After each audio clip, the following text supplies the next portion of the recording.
नमस्कार साथीहरु, स्वागत छ तपाईलाई आजको यस भिडियोमा। यो भिडियोमा हामीहरु सिक्न गइरहेका छौं कुनै पनि कम्प्युटर तथा ल्यापटप सिस्टमलाई कसरी फर्मेट गर्ने, त्यसमा नयाँ विन्डोज कसरी इन्स्टल गर्ने। कुनै कारणवश तपाईको कम्प्युटरमा कुनै प्रब्लम आयो, कम्प्युटर खुलिरा छैन अथवा तपाईले आफ्नो कम्प्युटर फर्मेट गर्नु छ भने यो भिडियोलाई ध्यान दिएर अन्तिमसम्म हेर्नुभयो भने यो कुरा तपाईले मजाले गर्न सक्नुहुन्छ र यो कुरा तपाई सिकिराख्नुस्। आजकल सबैको घरमा कम्प्युटर तथा ल्यापटप सिस्टम हुन्छ।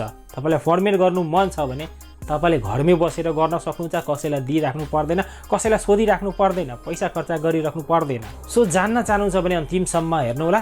सो आउनुस् भिडियोलाई स्टार्ट गरौँ। कम्प्युटर तथा ल्यापटप सिस्टमलाई फर्मेट गर्नको लागि पहिला हामीले सिडी युज गर्थ्यौं, तर आजकल सिडी पाउन गाह्रो छ। सो यहाँनिर हामीहरु युज गर्छौं पेन ड्राइभ। तपाईको घरमा पनि यदि 8 GB को पेन ड्राइभ छ भने त्यो पेन ड्राइभलाई युज गरेर तपाईले मजाले फर्मेट गर्न सक्नुहुन्छ। अब फर्मेट गर्नका लागि अथवा नयाँ विन्डोज इन्स्टल गर्नका लागि हामीलाई एउटा अपरेटिङ सिस्टम पनि चाहिन्छ। तपाईले आफ्नो ल्यापटपमा कुन अपरेटिङ सिस्टम इन्स्टल गर्न चाहनुहुन्छ, विन्डोज 7, विन्डोज 8 अथवा विन्डोज 10 के हाल्न चाहनुहुन्छ, त्यो त सर्वप्रथम हामीलाई डाउनलोड गर्नुपर्छ। सो ढिला नगरिकन सर्वप्रथम एउटा अपरेटिङ सिस्टम कसरी डाउनलोड गर्ने यो कुरा सिकिहालौँ, त्यसपछि म तपाईलाई अगाडिको स्टेप भन्छु।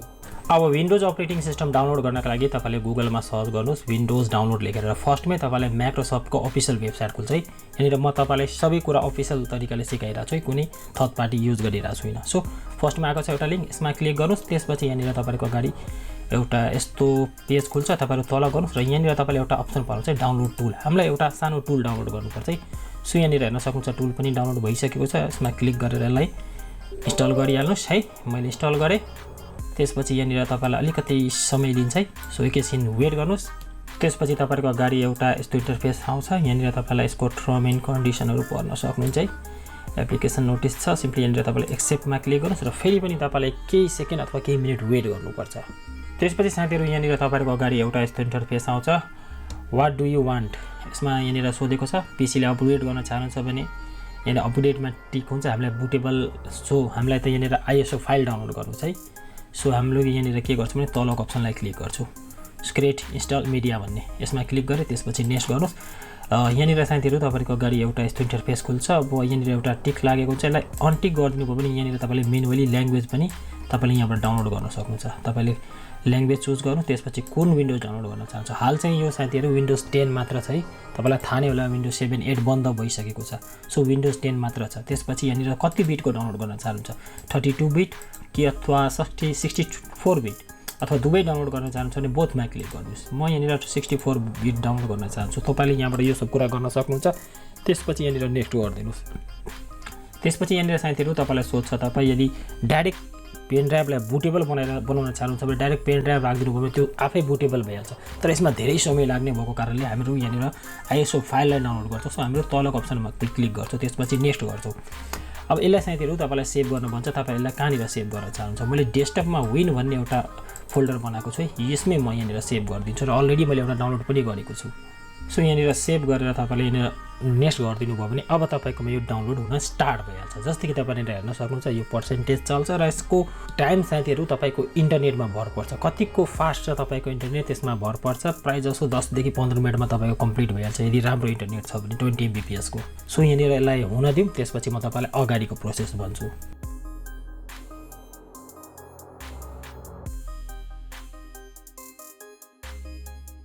ओके, जस्तै कि तपाईले हेर्न सक्नुहुन्छ हाम्रो यो डाउनलोड भएर कम्प्लिट भइसकेको छ र यसलाई हामीले कहाँनिर सेभ गरेको थिएँ म तपाईलाई त्यो पनि देखाइदिन्छु। सो डेस्कटपमा हामीले विन लेखेर राखेको थिएँ। सो यहाँनिर हेर्न सक्नुहुन्छ यस्तो हुन्छ आइएसओ फाइल र यसको साइज पनि तपाईले यहाँनिर हेर्न सक्नुहुन्छ 4.24 GB रहेको छ है। विन्डोज आइएसओ फाइल हामीले डाउनलोड गरिसके। सो यहाँनिर तपाईहरु हेर्न सक्नुहुन्छ हाम्रो यो सक्सेसफुली डाउनलोड भइसकेको छ। अब हामीहरु यहाँनिर के गर्छौं भने एउटा पेन ड्राइभ लिन्छौं। तपाईसँग पनि 8 GB को पेन ड्राइभ छ भने आफूसँगै राख्नु होला। अब यो पेन ड्राइभलाई हामीलाई बुटेबल बनाउनु छ है। यो पेन ड्राइभमा हामीले विन्डोज अपरेटिङ सिस्टम राख्छौं र यही पेन ड्राइभको सहायताले हामीले फर्मेट गर्छौं। सो यसलाई बुटेबल कसरी बनाउने आउनुस् म तपाईलाई सिकाउँछु। कुनै पनि पेन ड्राइभलाई बुटेबल बनाउनको लागि तपाईले एउटा सानो सफ्टवेयर युज गर्नुपर्छ। हुन त तरिका अरु पनि छ, तर त्यसमा तपाईले अलिकति गाह्रो हुन सक्छ है। सो तपाईले एउटा सानो सफ्टवेयर डाउनलोड गरिहाल्नुस् है। यसको लागि तपाईले आफ्नो गुगलमा गएर सर्च गर्नुस् विन सेटअप फ्रम USB। फर्स्टमा एउटा वेबसाइट खुलिहाल्छ। फर्स्टकै वेबसाइटमा क्लिक गरिहाल्नुस् र यहाँनिर तपाईले यो टुललाई डाउनलोड गरिहाल्नुस् है। सो यहाँनिर तपाईले तल गर्नुभयो भने यहाँनिर देखाउँछ है विन सेटअप फ्रम USB र यसमा एडहरु आउँछ, क्लोज गरिदिनु होला। सो यहाँनिर आइसकेको छ र यो डाउनलोडमा क्लिक गरेर यो सफ्टवेयरलाई तपाईले डाउनलोड गरिहाल्नुहोस् है। सो डाउनलोड भइसकेपछि साथीहरु तपाईलाई यस्तो टाइपको फर्ममा पाउनुहुन्छ है, यस्तो टाइपको फाइलमा हुन्छ। यसलाई सर्वप्रथम हामीले एक्सट्र्याक्ट गर्नुपर्छ। यहाँनिर तपाईकोमा विनरार छ भने यसलाई एक्सट्र्याक्ट हियर गरेर यसलाई एक्सट्र्याक्ट गरिहाल्नुहोस्। सो यो भित्र तपाईले दुईवटा फाइल पाउनुहुन्छ। सो यहाँनिर हेर्न सक्नुहुन्छ एक्सट्र्याक्ट भइसकेको छ। यसलाई ओपन गर्नुहोस्, यसलाई पनि ओपन गर्नुहोस् र यहाँनिर तपाईले दुईटा अप्सन पाउनुहुन्छ। यदि तपाईको अपरेटिङ सिस्टम अथवा तपाईले 32 बिटको बनाउन चाहनुहुन्छ भने माथिको ओपन गर्नुहोस्। यदि तपाईले 64 को बनाउन चाहनुहुन्छ भने तलको ओपन गर्नुहोस्। म 64 बिटको बुटेबल पेनड्राइभ बनाउन चाहन्छु, सो म यो तलको ओपन गर्छु है। सो यहाँनिर हेर्न सक्नुहुन्छ हाम्रो यो ओपन भइसकेको छ। अब साथीहरु यहाँनिर तपाईले आफ्नो पेन ड्राइभलाई आफ्नो ल्यापटपमा कनेक्ट गर्नुस् है, आफ्नो कम्प्युटरमा कनेक्ट गर्नुस्। सो यहाँनिर तपाईहरु हेर्न सक्नुहुन्छ मेरो पेन ड्राइभ पनि कनेक्ट भइसकेको छ। 30 GB को छ, 32 GB को। तपाई यहाँनिर साथीहरु एउटा कुरा के ध्यान दिनुस् भने तपाईले बुटेबल पेन ड्राइभ बनाउन चाहनुहुन्छ भने कम्तिमा पनि 8 GB पेन ड्राइभ राख्नुस् है। 8 GB 16 GB भयो भने झन् राम्रो। सो यहाँनिर हेर्न सक्नुहुन्छ मैले पेन ड्राइभ राखेँ र यहाँनिर यसले आफै डिटेक्ट गरिहाल्यो। त्यसपछि यहाँनिर तपाईले अटो फर्मेटमा क्लिक गर्नुस् र यहाँनिर तपाईले एनटीएफएक्स लाई सिलेक्ट गर्नुस्। त्यसपछि यहाँनिर तपाईले एउटा अप्सन पाउनुहुन्छ है। यहाँनिर हेर्न सक्नुहुन्छ विन्डोज भिस्टा 7 10 सर्भर भनेर। सो यसमा टिक गरेर साथीहरु यो अप्सनमा क्लिक गरेर तपाईले जुन आइएसओ फाइल हामीले डाउनलोड गरेको थिए सुरुमा त्यसलाई यहाँनिर राख्नुस् है। सो यहाँनिर मैले डेस्कटपमा राखेको थिएँ। यहाँनिर हेर्न सक्नुहुन्छ विन्डोज लेखेको छ, मैले यसलाई क्लिक गरेँ। अब यहाँनिर हेर्न सक्नुहुन्छ हाम्रो विन्डोज आइएसओ फाइल आइसकेको छ। अब सिम्पली साथीहरु तपाईले गोमा क्लिक गरिदिनुस्। फेरि यहाँनिर वार्निङ आउँछ, यसलाई फेरि यस गरिदिनुस्, फेरि पनि यस गरिदिनुस्। अब साथीहरु तपाईहरु केही मिनेट वेट गर्नुस्, तपाईको पेन ड्राइभ यहाँनिर सक्सेसफुली बुटेबल भइहाल्छ। सो यहाँनिर म के गर्छु भने यो भिडियोलाई अलिकति फास्ट फरवर्ड गरिदिन्छु, तपाईलाई सजिलो हुन्छ। सो यहाँनिर तपाईहरु हेर्न सक्नुहुन्छ हाम्रो यो डन भइसकेको छ। सिम्पली यहाँनिर म ओके गर्छु। अब यसलाई चेक गर्न चाहनुहुन्छ है तपाईको यो सक्सेसफुली भयो कि भएन। यो टेक्स्टमा क्लिक गरेर गोमा क्लिक गरिदिनु भयो भने यसलाई तपाईले चेक पनि गर्न सक्नुहुन्छ है तपाईको जुन पेन ड्राइभ छ त्यो साँच्चैको बुटेबल भयो कि भएन। जस्तै कि यहाँनिर हेर्न सक्नुहुन्छ यो हाम्रो बुटेबल भइसकेको छ र यसको साइज पनि यहाँनिर हेर्न सक्नुहुन्छ लगभग 3 GB ले 4.5 GB ले खाएको पनि छ। सो यसरी तपाईले पेन ड्राइभलाई बुटेबल गर्न सक्नुहुन्छ। र एउटा कुरा तपाईहरुलाई को मनमा आकोलाई अब मलाई ल्यापटप फर्मेट गर्नु छ, ल्यापटप नै बिग्रेको छ भने अब यो सब कसरी गर्ने? साथीहरु त अलिकति दिमाग लाउनुस् है। आफ्नो साथीभाइको ल्यापटपमा अथवा सर्भरमा गएर अथवा कम्युनिकेसन गएर तपाईले यो सब कुरा गर्न सक्नुहुन्छ। सो अब सिकौं हामीहरु कम्प्युटरलाई कसरी फर्मेट गर्ने।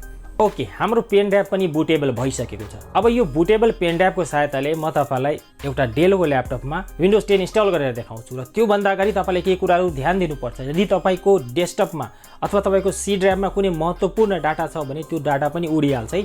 सो त्यो सब कुरालाई तपाईले ब्याकअप राख्नु होला अनि मात्र इन्स्टल गर्नु होला। सो ढिला नगरिकन यो कुरा पनि हामीहरु सिकिहालौं। र यहाँनिर तपाईहरु हेर्न सक्नुहुन्छ मसँग एउटा एचपी को ल्यापटप छ र यसको जुन विन्डोज छ त्यो यहाँनिर क्र्याश भइसकेको छ, बिग्रिसकेको छ र यसमै साथीहरु यहाँनिर म तपाईलाई विन्डोज 10 इन्स्टल गरेर देखाउँछु। र यहाँनिर तपाईहरु हेर्न सक्नुहुन्छ मेरो हातमा मेरो एउटा पेन ड्राइभ रहेको छ जुन 32 GB को रहेको छ। अब सर्वप्रथम त यहाँनिर के गर्छु भने म यो ल्यापटपलाई अफ गर्छु। त्यसपछि यहाँनिर म आफ्नो ल्यापटपको USB पोर्टमा आफ्नो पेन ड्राइभ कनेक्ट गर्छु। त्यसपछि यहाँनिर म आफ्नो ल्यापटपलाई अन गर्छु र यहाँनिर म आफ्नो ल्यापटपको बुट मेनु खोल्छु। अब बुट मेनु ल्याउन एकदमै धेरै सजिलो छ। जस्तै कि यो एचपी को ल्यापटप छ, एचपी को ल्यापटपमा यहाँनिर मेरोमा यो F9 बाट यहाँनिर बुट मेनु आउँछ। जस्तै कि तपाईले हेर्न सक्नुहुन्छ बुट मेनु आइसकेको छ। यदि साथीहरु तपाईलाई तपाईको ल्यापटपको बुट मेनु थाहा छैन भने तपाईले गुगलमा गएर सर्च गर्न सक्नुहुन्छ। जस्ट आफ्नो ल्यापटपको नाम लेख्नुस्, त्यसपछि त्यसको मोडल नम्बर लेख्नुस्, त्यसपछि बुट की लेखेर सर्च गरिदिनु भयो भने त्यहाँनिर तपाईलाई बुट की देखाइदिन्छ। जस्तै कि यहाँनिर हेर्न सक्नुहुन्छ यो बुट मेनु खुलिसकेको छ। र यहाँनिर साथीहरु के हुन्छ भने तपाईले जुन पेन ड्राइभ कनेक्ट गरेर राख्नु भएको छ त्यो पेन ड्राइभ यहाँनिर देखाउँछ। जस्तै कि तपाईले यहाँनिर हेर्न सक्नुहुन्छ यहाँनिर तेस्रो नम्बरमा मेरो पेन ड्राइभको नाम दिएको छ। जस्तै कि तपाईले यहाँनिर हेर्न सक्नुहुन्छ 32 GB को पेन ड्राइभ रहेको छ। अब सिम्पली तपाईले यहाँनिर के गर्नुस् भने तपाईहरु यो पेन ड्राइभलाई सिलेक्ट गर्नुस्। जुन एरो कीबाट सिम्पली डाउन गरेर यो पेन ड्राइभलाई म सिलेक्ट गर्छु र यहाँनिर म इन्टर गरिदिन्छु। त्यसपछि यहाँनिर यो प्रोसेसिङ स्टार्ट हुन्छ र यसमा साथीहरु तपाईहरुलाई अलिकति समय लाग्छ। 1-2 मिनेट तपाईहरु यहाँनिर वेट गर्नुहोस्। र यहाँनिर म यो भिडियोलाई फास्ट फरवर्ड गरिदिन्छु किनभने यो भिडियो अलिकति लेन्दी हुन सक्छ। म तपाईलाई यो सर्टकटमा बुझाउँदै छु। र यहाँनिर साथीहरु तपाईहरुको अगाडि एउटा यस्तो इन्टरफेस खुल्छ। अब यहाँनिर तपाईहरु के गर्नुस् भने यहाँनिर हेर्न सक्नुहुन्छ एउटा नेक्स्ट भन्ने अप्सन छ। अब सिम्पली तपाईहरु यो नेक्स्टमा एकचोटी यसरी क्लिक गर्नुस्। त्यसपछि यहाँनिर तपाईहरु इन्स्टल नाउमा क्लिक गरिदिनुस्। त्यसपछि साथीहरु यहाँनिर तपाईहरुलाई अगेन एकछिन वेट गर्नुपर्छ। 1-2 मिनेट वेट गर्नुस्। र यहाँनिर तपाईहरुको अगाडि एउटा यस्तो इन्टरफेस खुल्छ। अब यसमा साथीहरु तपाईहरु यहाँनिर के गर्नुस् भने यहाँनिर हेर्न सक्नुहुन्छ एउटा अप्सन रहेको छ आई एक्सेप्ट भन्ने। यो अप्सनमा एकचोटि यसरी टिक गरिदिनुस्। त्यसपछि साथीहरू यहाँनिर तपाईहरु नेक्स्ट गरिदिनुस् र यहाँनिर तपाईहरुको अगाडि एउटा यस्तो इन्टरफेस आउँछ, एउटा अपग्रेड भन्ने र एउटा कस्टम भन्ने। अब सिम्पली तपाईहरु यो कस्टम अप्सनमा एकचोटि यसरी टच गर्नुस् र यहाँनिर साथीहरू तपाईहरुको अगाडि एउटा यस्तो इन्टरफेस देखाउँछ र यहाँनिर तपाईहरुलाई देखाउँछ तपाईको ल्यापटप छ, त्यो ल्यापटपमा कतिवटा हार्ड डिस्कको पार्टिसन छ, त्यो पार्टिसनहरु यहाँनिर देखाउँछ। अब साथीहरू यहाँनिर तपाईहरुलाई एउटा कुरा के ध्यान दिनुपर्छ भने तपाईहरु यहाँनिर आफ्नो सी ड्राइभ खोज्नुस्, जुन ड्राइभमा तपाईहरु आफ्नो विन्डोज इन्स्टल गर्न चाहनुहुन्छ। तपाईहरु सबै ड्राइभहरुलाई डिलिट गरेर एउटा नयाँ पार्टिसन क्रिएट गरेर त्यसमा इन्स्टल गर्न चाहनुहुन्छ भने त्यो पनि गर्न सक्नुहुन्छ। र यहाँनिर साथीहरू म तपाईहरुलाई के भन्छु भने जस्तै कि यदि तपाईहरुको कुनै ल्यापटपमा कुनै कुरा राख्नु भएको छ त्यसलाई सर्वप्रथम ब्याकअप राखिहाल्नुस् अनि मात्र सबै पार्टिसनहरुलाई डिलिट गर्नु होला ब्याकअप राखेर। नभए डाइरेक्ट डिलिट गर्नुभयो भने तपाईको सम्पूर्ण डेटा डिलिट भइहाल्छ। अब यहाँनिर म तपाईहरुलाई के गर्छु भने यहाँनिर म यो सबै पार्टिसनलाई डिलिट गरेर यहाँनिर म तपाईलाई एउटा नयाँ पार्टिसन क्रिएट गर्न सिकाउँछु र त्यो पार्टिसन भित्र कुनै एउटा ड्राइभमा म तपाईलाई विन्डोज इन्स्टल गरेर देखाउँछु। यदि तपाईको अलरेडी नै छ पार्टिसन गरेको, यो केसमा साथीहरू तपाईहरु यो प्रोसेसलाई नगर्नु होला, जस्ट आफ्नो सी ड्राइभलाई सिलेक्ट गरेर नेक्स्ट गरिदिनु होला। जस्तै कि यहाँनिर म के गर्छु भने म यो सबै पार्टिसनलाई यसरी एउटा एउटा गरी डिलिट गरिदिन्छु।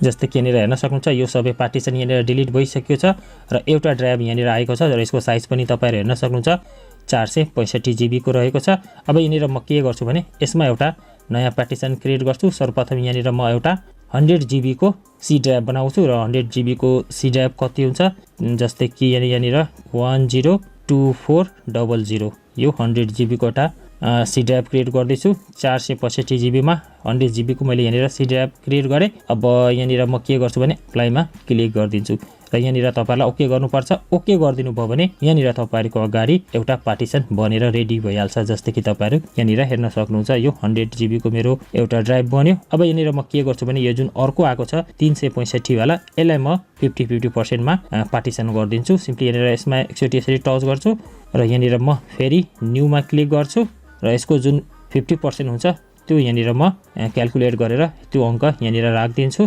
त्यसपछि यहाँनिर म अप्लाईमा क्लिक गरेर अगेन यहाँनिर म ओके गरिदिन्छु र यसमा अलिकति समय लाग्छ। एकैछिनमा तपाईको यो पार्टिसनहरु क्रिएट भइहाल्छ। जस्तै कि तपाईहरुले हेर्न सक्नुहुन्छ यो तीनटा पार्टिसन क्रिएट भइसक्यो र तलको तपाईहरु हेर्न सक्नुहुन्छ यसमा कुनै नाम रहेको छैन। अब यहाँनिर तपाईहरु के गर्नुहुन्छ भने तलको त्यो पार्टिसनलाई सिलेक्ट गर्नुस् र यहाँनिर न्यूमा क्लिक गरेर जस्ट ओके गरिदिनु भयो भने अप्लाई गरिदिनु भयो भने यहाँनिर तपाईको त्यो पार्टिसन पनि क्लिक भइहाल्छ। जस्तै कि तपाईहरुले हेर्न सक्नुहुन्छ मेरो यो सबै पार्टिसनहरु मैले यहाँनिर क्रिएट गरिसके र यहाँनिर म तपाईलाई अगेन भन्छु यदि तपाईको अलरेडी नै पार्टिसनहरु गरेको छ, तपाईलाई यो पार्टिसन गर्नु छैन भने यो केसमा तपाईहरु यो प्रोसेस नगर्नु होला, नभए तपाईको सम्पूर्ण डाटा लस हुन्छ र पछि आएर तपाईहरुलाई फेरि गाह्रो पनि हुन सक्छ। त्यही भएर तपाईले यो कुरा ध्यान दिनु होला। जस्तै कि तपाईहरुले हेर्न सक्नुहुन्छ यो सबै पार्टिसन क्रिएट भइसक्यो र माथि साथीहरु तपाईहरु हेर्न सक्नुहुन्छ 500 MB को एउटा ड्राइभ बनेको छ। जुन ड्राइभ सिस्टमले लिन्छ यो आफै क्रिएट भइहाल्छ, त्यसमा तपाईहरु कन्फ्युज नहुनु होला। जस्तै कि यहाँनिर म 100 GB को मैले जुन पार्टिसन क्रिएट गरेको थिएँ, जुन एउटा ड्राइभ बनाएको थिएँ, त्यही ड्राइभमा मलाई विन्डोज 10 इन्स्टल गर्नु छ। मैले त्यसलाई सिलेक्ट गरे र यहाँनिर म नेक्स्ट गर्छु। अब यहाँनिर तपाईहरु हेर्न सक्नुहुन्छ अब यो मेरोमा इन्स्टल भइराछ र यसमा साथीहरु तपाईहरुलाई 10 देखि 15 मिनेट लाग्छ। अब यहाँनिर तपाईको पेन ड्राइभमा भर पर्छ, तपाईको पेन ड्राइभ कस्तो क्वालिटीको छ, कुन कम्पनीको छ, त्यो हिसाबले यसमा तपाईलाई टाइम लाग्छ। जस्तै कि तपाईहरुले हेर्न सक्नुहुन्छ यो सबै मेरोमा इन्स्टल भइराछ। अब तपाईहरु यहाँनिर वेट गर्नुस्, यो 5 वटै जुन प्रोसेसहरु भइहाल्छ त्यो सबैमा यस्तो ग्रीन टिक आयो भने तपाईको यो सबैमा इन्स्टल भइहाल्छ। जस्तै कि तपाईहरुले हेर्न सक्नुहुन्छ फर्स्ट अप्सनमा ग्रीन टिक छ, सेकेन्ड अप्सनमा पनि ग्रीन टिक आयो। अब यहाँनिर यो थर्ड अप्सनमा हुन्छ, त्यसपछि फोर्थको अप्सनमा हुन्छ र लास्टमा फिनिशमा तपाईको यो पुरै फिनिश भइहाल्छ। जस्तै कि तपाईहरुले हेर्न सक्नुहुन्छ फिनिश भइसक्यो। अब यहाँनिर तपाईको ल्यापटप आफै 10 सेकेन्डमा रिस्टार्ट हुन्छ, नभए तपाईले यहाँबाट क्लिक गरेर पनि रिस्टार्ट गर्न सक्नुहुन्छ। जस्तै कि यहाँनिर मेरो यो ल्यापटप रिस्टार्ट हुँदैछ र यहाँनिर तपाईलाई अलिकति समय लाग्छ, अलिकति तपाईहरु यहाँनिर वेट गर्नुस्, 2-3 मिनेट लाग्छ र यहाँनिर तपाईहरु हेर्न सक्नुहुन्छ यहाँनिर तपाईहरुको अगाडि एउटा यस्तो इन्टरफेस खुल्छ। अब साथीहरु तपाईहरुले के गर्नुस् भने तपाईहरु यहाँनिर हेर्न सक्नुहुन्छ एउटा अप्सन रहेको छ युज एक्सप्रेस सेटिङ भन्ने यो अप्सन छ। यो अप्सनमा एकचोटि यसरी टच गरिदिनुस्। त्यसपछि यहाँनिर तपाईहरुलाई एकैछिन वेट गर्नुपर्छ र यहाँनिर साथीहरु तपाईलाई तपाईको ल्यापटपको नाम दिनुपर्छ, पीसी को नाम दिन भन्छ। अब सिम्पली तपाईले आफ्नो युजर नेममा नाम राख्दिनुस्। जस्तै कि यहाँनिर मेरो यो एउटा साथीको ल्यापटप हो, सिम्पली यहाँनिर म लेखिदिन्छु नवीन डीजे। त्यसपछि यहाँनिर तल हेर्न सक्नुहुन्छ एउटा पासवर्डको अप्सन छ। यदि तपाईँहरूले यसमा पासवर्ड राख्न चाहनुहुन्छ भने पासवर्ड पनि राख्न सक्नुहुन्छ। सिम्पली तपाईँलाई पासवर्ड राख्नुपर्छ, त्यो पासवर्डलाई रिइन्टर गर्नुपर्छ र यहाँनिर हिन्ट्स दिनुपर्छ। यति गरिदिनु भयो भने तपाईँको पासवर्ड पनि सेट भइहाल्छ। यदि तपाईँहरू पासवर्ड राख्न चाहनुहुन्न भने डाइरेक्ट यो नाम लेखेर तपाईँहरू यहाँनिर नेक्स्ट गरिदिनु भयो भने यहाँनिर तपाईँको यो भइहाल्छ। अब अगेन तपाईँलाई यहाँनिर केही सेकेन्ड वेट गर्नुपर्छ, केही मिनट वेट गर्नुहोस्। र यहाँनिर साथीहरू तपाईँहरू हेर्न सक्नुहुन्छ मेरो यो ल्यापटपमा मैले सक्सेसफुली विन्डोज 10 सजिलैसँग इन्स्टल गरेर देखाएँ। तपाईँहरूकै अगाडि कति सजिलो थियो, कति सजिलो तरिकाले मैले तपाईँहरूकै अगाडि एउटा ल्यापटपलाई फर्मेट गरेर देखाएँ, एउटा ल्यापटपमा विन्डोज 10 इन्स्टल गरेर देखाएँ। सो यसरी साथीहरू तपाईँहरूले आफ्नो कम्प्युटर तथा ल्यापटप सिस्टमलाई सजिलैसँग फर्मेट गर्न सक्नुहुन्छ र आशा गर्छु तपाईँले सबै कुरा बुझिसक्नु भएको होला। यदि केही कुरा बुझ्नु भएको छैन भने तल कमेन्ट गर्नुहोस् र साइडमा 2वटा काम लाग्ने भिडियोको लिङ्क छ। तपाईँसँग थोरै समय छ भने 2टा भिडियोले पनि चेकआउट गर्नुहोस् र आजको यस भिडियोबाट म यही बिदा माग्छु। जय नेपाल।